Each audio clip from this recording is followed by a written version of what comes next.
بسم اللہ الرحمن الرحیم۔ سامعین و ناظرین کرام، آپ کو علم ہے کہ 15 مئی بروز اتوار اسلام آباد میں انٹرنیشنل سنی کانفرنس کا انعقاد کیا گیا، اور اس کے چیف آرگنائزر جو مین کنٹرولر تھے، انتظام کرنے والے، وہ جناب محترم حمزہ مصطفی صاحب۔ میں عوام اہل سنت اپنے اکابرین اور علماء کی بارگاہ میں بھی کچھ معروضات پیش کر رہا ہوں۔ توجہ چاہوں گا،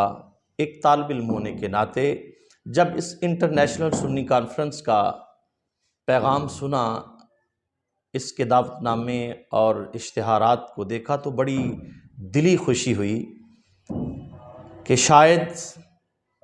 کہ اہل سنت و جماعت ایک پلیٹ فارم پہ جمع ہونے جا رہے ہیں، اور یہ انٹرنیشنل سنی کانفرنس اہل سنت کے اندر ایک نئی جان پیدا کرے گی، ایک نئی امید کی کرن جو ہے وہ سامنے نظر آئے گی۔ شاید کہ یہ پاکستان میں اہل سنت ایک مضبوط ہو کر سامنے نظر آئیں گے، سیاسی اعتبار سے، مذہبی اعتبار سے، اور ایک دنیا کو پیغام جائے گا کہ پاکستان بنانے والے آج بھی ایک پلیٹ فارم پر جمع ہیں، وہ اتحاد اور اتفاق کے ساتھ۔ پورے پاکستان میں پیغامات بھی گئے اور دلی خوشی محسوس ہوئی، لیکن افسوس جب ایک شخص نے جو خود کنٹرولر تھا، جو کانفرنس کو انعقاد کرنے میں پیش تھا، اس نے خود ہی اس کانفرنس پر خود کو حملہ کر دیا۔ خود وہ جو مونوگرام بنایا گیا تھا، جو لکھا گیا تھا کہ ہم نفرتیں مٹائیں گے، محبتیں بڑھائیں گے، وہ ایک صرف لکھائی کے طور پر رہ گیا۔ اور لما تقولون ما لا تفعلون، قرآن میں اللہ ارشاد فرماتا ہے وہ بات کیوں کہتے ہو جس پر عمل نہیں کرتے۔ مین مونوگرام تو یہی تھا کہ ہم نفرتیں مٹائیں گے، لیکن افسوس کی بات خود ہی چیف آرگنائزر جو تھا اس نے نفرتیں بڑھانا شروع کر دیں۔ جب اہل سنت کی عوام کی طرف سے مطالبہ ہوا، تنظیمات اہل سنت کے سربراہان کی طرف سے یہ مطالبہ ہوا کہ مفتی اعظم پاکستان مفتی منیب الرحمان زیدہ مجدہ کو بھی اس کانفرنس میں مدعو کیا جائے، تو ایک خاص ٹولے کو، خاص گروپ کو، خاص لابی کو اس پر بہت تکلیف ہوئی کہ ان کے آنے سے ہمارا چورن نہیں بکے گا، ان کے آنے سے ہماری وہ ٹھاٹ باٹ جو ہے وہ ختم ہو جائے گی، وہ آئیں گے تو ہماری شناخت ختم ہو جائے گی۔ اور پھر وہ لوگ جنہوں نے پاکستان کے لیے قربانیاں دیں، جنہوں نے ناموس رسالت، ختم نبوت اور عزت مصطفیٰ پر اپنی جانیں قربان کی، تحریک لبیک، اور آج وہ شہزادہ علامہ سعد حسین رضوی صاحب کو مدعو نہیں کیا گیا، اور اس کے علاوہ دیگر اکابرین اہل سنت کو مدعو نہیں کیا گیا، چونکہ یہ اپنا چورن بیچنا چاہتے تھے، اور یہ لوگ اپنا ایک خاص قسم کا رافضیت کا، تفضیلیت کا اور بغض صحابہ کا پیغام دینا چاہتے تھے۔ میں مبارکباد پیش کرتا ہوں اپنے علماء کو اور ان مشائخ اعظام کو جنہوں نے بروقت اس کا تدارک کیا، آواز اٹھائی، اور غیور سنی علماء اور عوام اہل سنت نے اس کا بائیکاٹ کیا، کروڑوں روپیہ لگا کر۔ اگر 2250 بندہ جمع کر کے، اور وہاں ہوا کیا؟ اس کانفرنس میں کیا کھویا، کیا پایا، اس کا نتیجہ کیا نکلا؟ کروڑوں روپیہ خرچ کر کے، اور پھر اسلام آباد کے اس حساس ادارے میں جب یہ کانفرنس کا انعقاد کیا جا رہا تھا تو ہم اسی وقت کہہ رہے تھے یہ خاص کسی کے اشارے پر ہو رہا ہے، اور یہ خاص ایک اہل سنت کی جو تحریک لبیک ہے اس کو دیوار کے ساتھ لگانے کے لیے ہو رہا ہے۔ لیکن خوش قسمتی ہماری یہ کہ الحمدللہ ایسا ہوا نہیں ہے۔ ایک خاص لابی نے یہ کوشش تو کی ہے۔ یہ وہ لوگ ہیں جو بادشاہوں کی جھولیوں میں جا کے گرتے ہیں، اور یہ وزرائے اعظم اور صدور کے ان کے در پہ جا کے گرتے ہیں، یہ صرف اپنی شہرت کے لیے، اپنے نام کے لیے۔ اور پھر کانفرنس میں کیا ہوا؟ اکثریت جو بھی آیا اس نے صرف عوام سے داد حاصل کی، کسی نے کفر کے فتوے لگانے کی کوشش کی، اور جوش خطابت، وہی پرانا رسم و رواج، وہی ایک رسمی گفتگو، عوام الناس سے نعرے لگانے کی داد وصولی جا رہی ہے، ان کو پیشکش کی جا رہی ہے کہ ہاتھ بلند کریں، اور ایک دوسرے کی تائید اور خوشامد کے علاوہ کوئی خاص پیغام نظر نہ آیا، کوئی خاص اس کا نتیجہ نہ نکلا، اور وہ انٹرنیشنل سنی کانفرنس جس کا نام تھا وہ اسلام آباد میں شروع ہو کر اسلام آباد میں ختم ہو گئی۔ میں حمزہ مصطفی سے یہ کہنا چاہوں گا کہ آپ نے خود کش حملہ جو انٹرنیشنل کانفرنس پر کیا، ساری زندگی آپ اس کو یاد رکھیں گے کہ آپ جن اکابرین اہل سنت کی تضحیک کی اور جن کے بارے میں آپ بولے تھے، انشاءاللہ ان قریب وہی اہل سنت کے وارث کہلائیں گے، وہی اہل سنت کی اس روح کو تازگی بخشیں گے، وہی اہل سنت کے اس جو کمزور ڈھانچہ ہے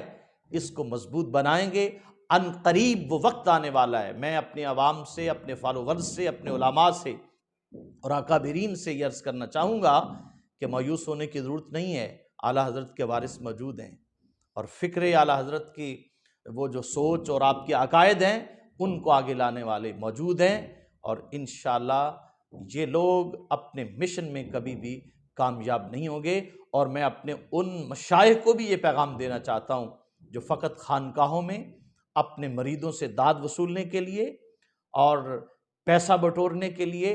جنہوں نے ایک ڈھونگ رچایا ہوا، وہ بھی سن لیں۔ اقبال تو پہلے ہی کہہ گئے تھے کہ وراثت میں ملی ہے تجھے یہ مسند ارشاد، زاغوں کے تصرف میں عقابوں کے نشیمن۔ وہ شاہینوں کے گھونسلے تھے، وہ اولیاء تھے، ان کے آج آشیانوں میں کوے آ کر بیٹھ گئے ہیں۔ مرید سادہ تو رو رو کر ہو گیا تائب، خدا کرے شیخ کو بھی ملے یہ توفیق، اللہ ان کو بھی توفیق دے۔ اور چند وہ شخصیات جو وہاں پہنچی ہیں، میں سمجھتا ہوں کہ شاید وہ کسی مسلط کے اعتبار سے ہمارے کچھ اکابرین گئے ہیں کہ جماعت اہل سنت مزید انتشار کا شکار نہ ہو۔ اگر وہ گئے ہیں وہ مسلط کے اعتبار سے گئے ہیں، اور اکثریت وہاں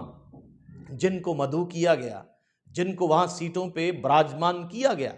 انہوں نے کیا پیغام دیا؟ ان کی ٹکے کی عزت نہیں ہے، اور ان کا جو ذلت اور رسوائی کا میں نے پہلے ایک وائس میسج میں کہا تھا کہ اس کانفرنس کے بعد اس کا کوئی رزلٹ نہیں نکلے گا، اس کا کوئی نتیجہ سامنے نہیں آئے گا۔ کروڑوں روپے خرچ کیا لیکن صرف اتنے بندے جمع کیے۔ اگر ایک علامہ سعد حسین رضوی آواز دے آدھے گھنٹے کی آواز پر، تو وہ شیخ پورہ کی سڑکوں پر ہزاروں آدمی لا سکتا ہے، ایک آواز پر پورا ملک جام کر سکتا ہے۔ اور مفتی اعظم پاکستان اگر آواز دے، وہ کانفرنس کریں تو لاکھوں نہیں کروڑوں لوگ جمع کر سکتے ہو۔ تمہاری بس یہی حیثیت تھی جو تم نے دکھا دی،